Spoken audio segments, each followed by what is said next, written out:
Friends,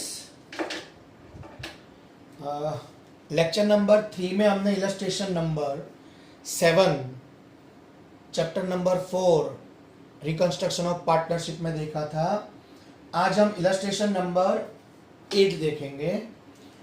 illustration number 8 में friends सबसे पहले हमें रिवैल्यूएशन अकाउंट ड्रॉ करना है और क्वेश्चन कहाँ से स्टार्ट करना है फ्रेंड्स? क्वेश्चन हमें एडजस्टमेंट से स्टार्ट करना है। नीचे आपको 1 to 7 एडजस्टमेंट दिए होंगे, वहां से क्वेश्चन स्टार्ट करो। फर्स्ट क्वेश्चन में दिया है land is increased up to 3,50,000। तो फ्रेंड्स आपके पास बैलेंस शीट में लैंड की वैल्यू 3 लाख दी है, जिसको हम क्या बोलेंगे? Book value. और एडजस्टमेंट में दिया है it is increased up to 350।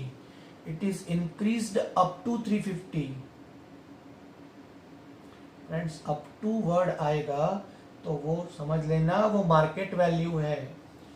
जब भी आपको कोई भी वैल्यू देके पीछे देंगे अप टू, तो उसका मतलब समझ लेने का वो मार्केट वैल्यू है। तो 3 lakh book value, 350 is market value. So 50,000 value of land is increase. और लैंड हमारी 3 लाख की थी, वो 3.5 लाख की हो गई।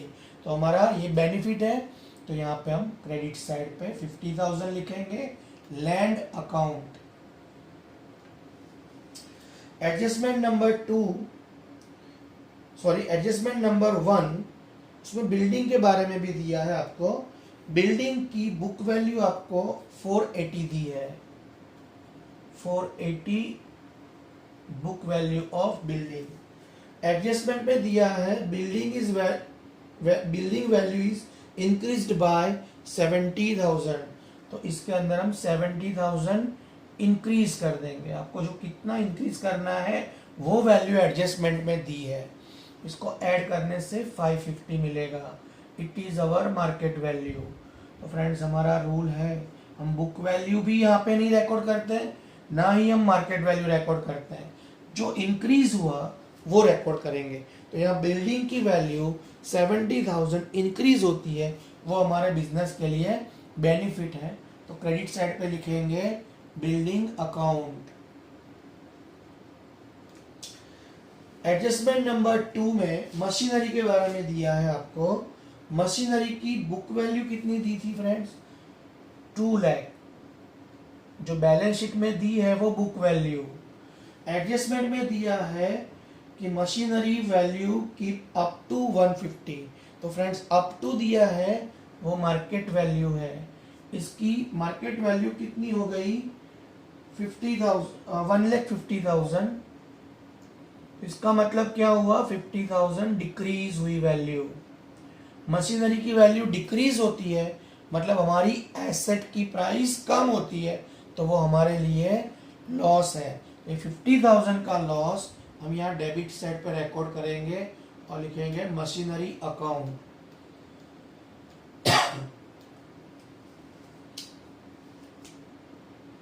Adjustment number 3, investment value decreased bye 20%। तो इन्वेस्टमेंट की वैल्यू आपको 1,20,000 दी है, उसमें 20% डिक्रीज हो गया वैल्यू।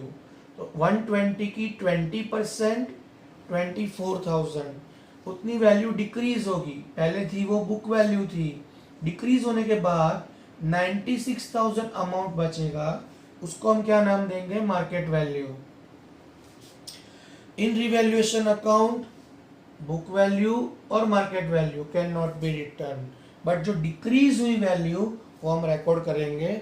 और हमारी एसेट कम हुई है 24,000, हमारी इन्वेस्टमेंट की वैल्यू, इन्वेस्टमेंट हमारी एसेट है, वो कम होती है, वो हमारा लॉस है। उसको यहाँ पे डेबिट साइड पर रिकॉर्ड करेंगे और लिखेंगे इन्वेस्टमेंट अकाउंट। नेक्स्ट डिटेल है एडजस्टमेंट नंबर 4 में 10% फॉर बैड डेप्ट reserve and 5% for discount reserve on debtors. तो फ्रेंड्स आपके पास डेप्टर्स की वैल्यू कितनी है? 80,000। एडजस्टमेंट में दिया है 10% BDR, तो BDR इज 10%, तो 80,000 इंटू 10% करेंगे 8,000 BDR मिलेगा। फिर 72,000 अमाउंट बचेगा। फिर आपको क्या दिया है 5% डिस्काउंट रिजर्व ऑन डेप्टर्स, ये रेसिड्यूअल वैल्यू है 72,000, उसका 5% निकालेंगे फ्रेंड्स। 72,000 इंटू 5%, जो भी अमाउंट मिलेगा वो मिलेगा 3600, वो हो जाएगा हमारा डिस्काउंट रिजर्व। तो ये BDR एंड डिस्काउंट रिजर्व दोनों प्रोविजंस रिवैल्यूएशन अकाउंट में कौन से साइड रिकॉर्ड करेंगे, तो रूल के हिसाब से इसको डेबिट साइड रिकॉर्ड करेंगे। यहां लिखेंगे bad debt reserve account and discount reserve account. Bad debt reserve 8,000 and discount reserve 3600। Adjustment number 5, उसमें दिया है stock 50% of the stock value decrease by 10%। 50% stock की वैल्यू 10% डिक्रीज करनी है। तो फ्रेंड्स स्टॉक हमारा था कितने का, 15,000 का स्टॉक है, बुक में चेक कर सकते हो आप। 15,000 क्लोजिंग स्टॉक, लास्ट लाइन। 15,000 का 50% करो, 15,000 इंटू 50%, तो ये अमाउंट मिलेगा 7,500। फिर दिया है आपको 10%, इसका 10% निकालेंगे तो आंसर मिलेगा 750। This much amount is decreased of stock. तो स्टॉक की वैल्यू 750 कम होती है। स्टॉक हमारे बिजनेस के लिए एसेट है और एसेट की वैल्यू कम हुई तो वो हमारे लिए लॉस है। तो यहाँ लिखेंगे stock account, otherwise closing stock account. Next adjustment number 6, unrecorded outstanding expense. Outstanding expense future expense है, आज नहीं तो कल हमें वो पे करना है, तो पेमेंट करना है हमें, ये हमारा एक्सपेंस है। यहाँ पे आएगा debit side ₹2000 outstanding expense account. अब आपको दिया है अनरिकॉर्डेड प्रीपेड रेंट। तो friend outstanding expense debit side record करते हो तो prepaid expense credit side record करेंगे यहाँ पे। तो आपको प्रीपेड रेंट की वैल्यू यहाँ पे रिकॉर्ड करनी है। Prepaid rent account 3,000। In this way, the revaluation account is completed.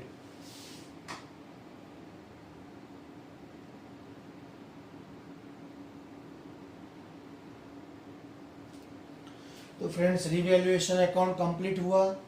Credit side का टोटल 123,000 है, वो टोटल इससे ज़्यादा है डेबिट से, तो यहाँ पे डेबिट साइड पे डिफरेंस अमाउंट मिलेगा 34,650।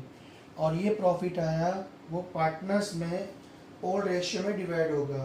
क्वेश्चन में आपको फ्रेंड्स आपको ओल्ड रेशियो कितना दिया है 3:2:1, 3:2:1। ये रेशियो में इसको डिवाइड करने से हमें जो आंसर मिलेगा वो इतना मिलेगा 17,325, 11,550 एंड 5,775। अब इसकी जर्नल एंट्री प्रिपेयर करेंगे फ्रेंड्स। तो adjustment wise journal entry start करेंगे।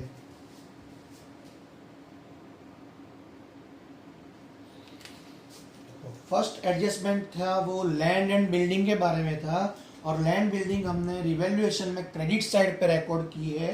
तो revaluation account credit and this two accounts are debited. So first entry हमारी बनेगी land account debit, building account debit, 50,000 and 70,000 to revaluation account credit,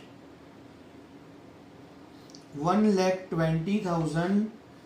और इसकी narration क्या बनेगी friends, value of land and building are increased. यहाँ पे हम narration लिखेंगे नहीं, मैं आपको ओरली एक्सप्लेन करूंगा, आप यहाँ पे इलस्ट्रेशन के आंसर में देख सकते हो। सेकंड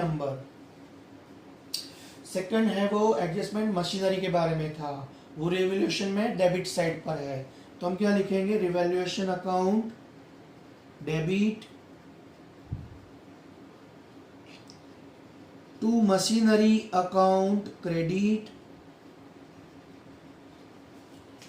50,000। नरेशन क्या बनेगी friends, value of machinery is decreased. Third adjustment था वो रिलेटेड टू इन्वेस्टमेंट है फ्रेंड्स, तो इसकी एंट्री ये रही 24,000 on debit side of revaluation account. तो क्या एंट्री बनेगी, revaluation account debit to investment account credit, revaluation account debit to investment account credit 24,000 being the value of investment is decreased। इसकी narration क्या होगी friends, being the value of investment is decreased। Adjustment number 4 वो regarding BDR and discount reserve, ये दोनों provision के बारे में था friends. BDR and discount reserve वो दोनों हमने रिवैल्यूएशन में डेबिट साइड पर रिकॉर्ड किया। एंट्री बनेगी revaluation account debit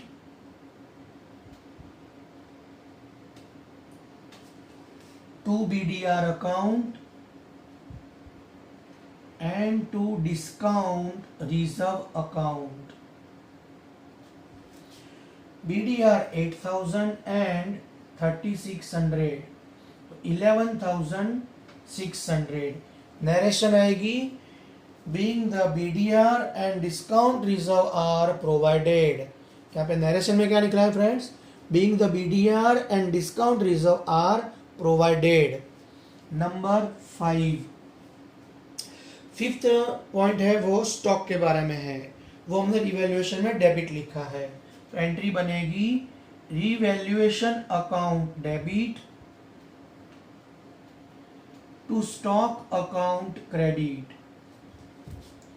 750 being the value of stock is decreased, being the value of stock is decreased। Sixth number था वो आउटस्टैंडिंग एक्सपेंस का पॉइंट है फ्रेंड्स। तो एंट्री बनेगी revaluation account debit 2,000 to outstanding expense account credit 2,000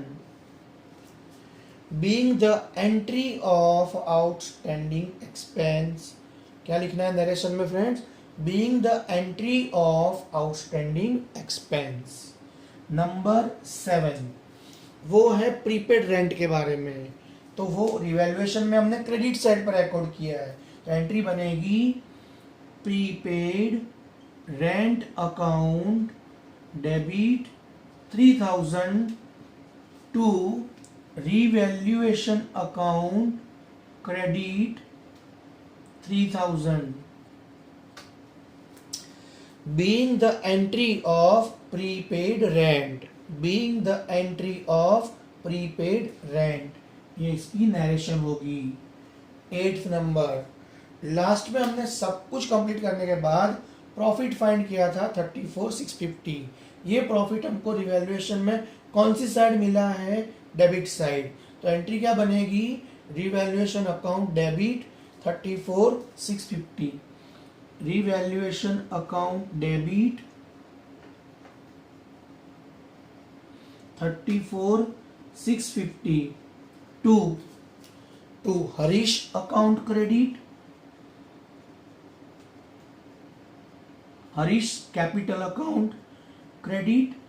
friends ये compulsory आपको capital account लिखना पड़ेगा, we can not write only Harish account, you have to write Harish capital account, then Dhruvil's capital account, ऐसे आपको लिखना है Dhruvil's capital account and Manoj capital account.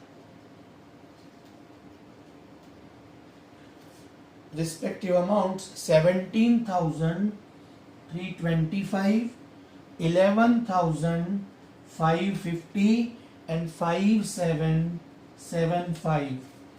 यहाँ पे हम नरेशन में क्या लिखेंगे? Being the profit of revaluation account is distributed among the partners. Being the profit of revaluation account is distributed among the partners. तो फ्रेंड्स ये हमारा क्वेश्चन यहाँ कंप्लीट हुआ. रिवैल्यूएशन अकाउंट और जर्नल एंट्री कैसे होती है सेकंड टॉपिक में हमें सीखना था. ये इम्पोर्टेंट टॉपिक है. अगर आपको ये कंसेप्ट समझ में आ गया होगा तो आप 5th number chapter, 6th number chapter admission of partnership and retirement and death of partnership है उसको आप इजीली कर पाओगे. तो ये टॉपिक बहुत इंपॉर्टेंट है. आपको कंपलसरी इसके एक्सरसाइज के जो सम है वो आपको घर पे करने पड़ेंगे तो ही आपको ये टॉपिक समझ में आएगा. तो फ्रेंड्स आप वो करो और ये टॉपिक आप इजीली कवर कर पाओ ऐसी हम प्रार्थना करते हैं ना. अब हम लास्ट टॉपिक इसका सीख लेते हैं तो ये चैप्टर यहाँ पे कंप्लीट होगा. इसका लास्ट टॉपिक देखते हैं फ्रेंड्स.